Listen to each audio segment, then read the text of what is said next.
बिस्मिल्लाहिर्रहमानिर्रहीम फ्रेंड्स, हमने acids bases और साल्ट के बारे में सब कुछ पढ़ा है कि एसिड्स क्या है, बेसिस क्या है और साल्ट क्या है। ठीक है, सब कुछ इसके बारे में पढ़ा है, इसकी प्रिपरेशन, इसकी फॉर्मेशन, इसके एग्जांपल्स। ठीक है, आज हम पढ़ेंगे रिएक्शंस, इसके रिएक्शंस हम पढ़ेंगे। ठीक है, तो इसमें पहले जो है reaction between acids and bases. ठीक है, एसिड और बेस के बिटवीन जो रिएक्शन होते हैं उसको हम क्या कहते हैं?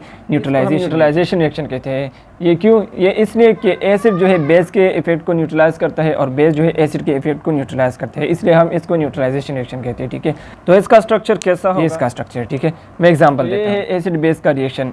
एसिड की जगह हमने HCl लिया है और NaOH जो है ये बेस है। ठीक है, इन दोनों की जब आपस में रिएक्शन होती है तो ये NaCl यानी साल्ट बनाता है प्लस वाटर H2O बनाते हैं। ठीक है, तो इस रिएक्शन में क्या होता है कि हाइड्रोजन जो है प्रोटॉन ये रिप्लेस हो जाएगा सोडियम की जगह। ठीक है, तो NaCl बनाएगा प्लस वाटर। इसी तरह दूसरा एग्जांपल जो है H2SO4 सल्फ्यूरिक एसिड, ये जब Cu के साथ रिएक्ट करता है कॉपर के साथ तो CuSO4 बनाएगा प्लस H2O वाटर बनाएगा। सेकंड नंबर पर reaction between acid and carbonate.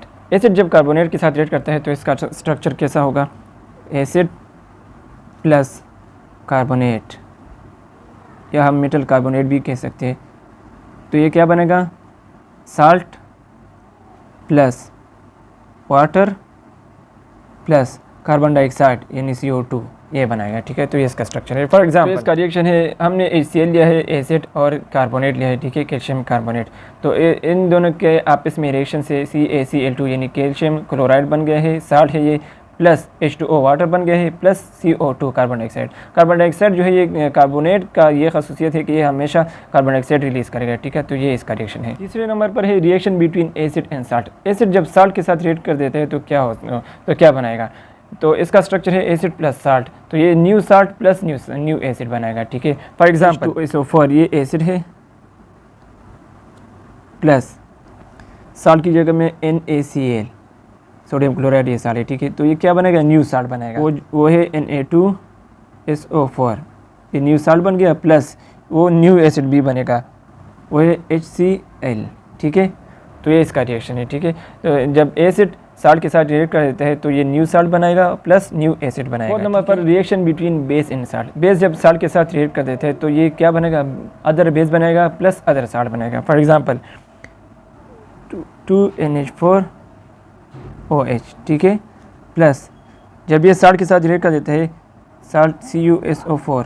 ठीक है, तो ये क्या बनेगा? अदर बेस बनाएगा। अदर बेस जो है CuOH2, ये अदर बेस हो गया, प्लस NH4SO4 ये अदर साल्ट हो गया। ठीक है, तो बेस और साल्ट के रिएक्शन से अदर बेस पर प्लस अदर साल्ट बन जाता है। फिफ्थ नंबर पर reaction between salt and salt.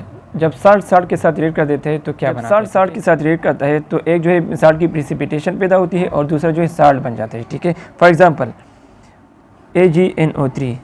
ठीक है, ये एक साल्ट है, प्लस NaCl ये दूसरा साल्ट हो गया। ठीक है, जब आप इसमें रिएक्ट कर देता है तो AgCl ये प्रिसिपिटेशन है। ठीक है, ये प्रिसिपिटेट बन जाएगा, प्लस NaNO3 ये साल्ट बन जाएगा। इसमें जो है इन दोनों ने आपस में अपने आयंस को एक्सचेंज किया है और नया साल्ट और प्रिसिपिटेशन पैदा किया है। ठीक है, तो ये जो है इनसॉल्युबल है इसलिए ये प्रिसिपिटेट हो गया है। एसिड बेसिस और साल्ट के बारे में जानना है तो आप प्लेलिस्ट में जाके देख सकते हैं, सारा कुछ पढ़ा है वहाँ पर। ठीक है, तो ये थे आज के लेक्चर और ये है इसके रिएक्शंस एसिड बेसिस और साल्ट के। अगर वीडियो अच्छी लगी है तो लाइक करें और चैनल को सब्सक्राइब करें। हमारे साथ रहिए, तब तक दी इजाज़त। अल्लाह हाफिज़।